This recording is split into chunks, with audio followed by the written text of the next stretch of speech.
دوسرا سوال یہ ہے کہ اگر میرا دوست مجھ سے بزنس پروجیکٹ کے لیے 1,00,000 روپیز ڈیمانڈ کرتا ہے اور اس اماؤنٹ پہ 10,000 روپے پروفٹ کی آفر مجھے دیتا ہے، پر اس میں پروفٹ 15,000 ڈیمانڈ کرتا اور میں جو ہے وہ 15,000 روپے ڈیمانڈ کروں تو کیا یہ سود کہلائے گا؟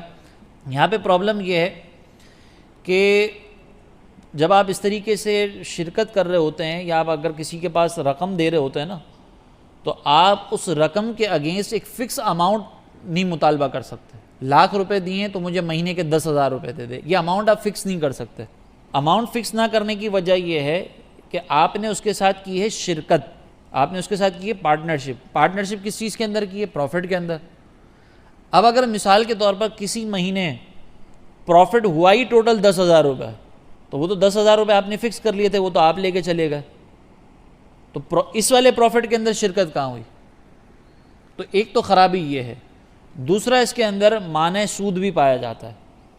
تو یہ تو نہیں کر سکتے کہ آپ ایک اماؤنٹ فکس کر دیں۔ ہاں آپ یہ کر سکتے ہیں کہ آپ نے مثال کے طور پر کسی کے پاس انویسٹمنٹ کی اور پھر اس نے آپ کو کہا کہ جتنا بھی پروفٹ ہوگا اس پروفٹ کا 10%، اس پروفٹ کا 20%، 40%، 50%، 60% میں لوں گا۔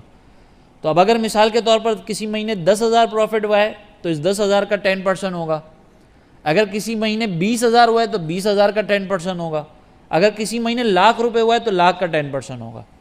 تو جو پروفٹ ہے اس کی پرسنٹیج آپ نکال کے لے سکتے ہیں، دونوں شریک ہو سکتے ہیں، اماؤنٹ فکس نہیں کر سکتے۔ تو اس کا یہ کہنا کہ 10,000 دوں گا، آپ کا یہ مطالبہ کرنا کہ میں 15,000 لوں گا، دونوں ہی غلط ہیں۔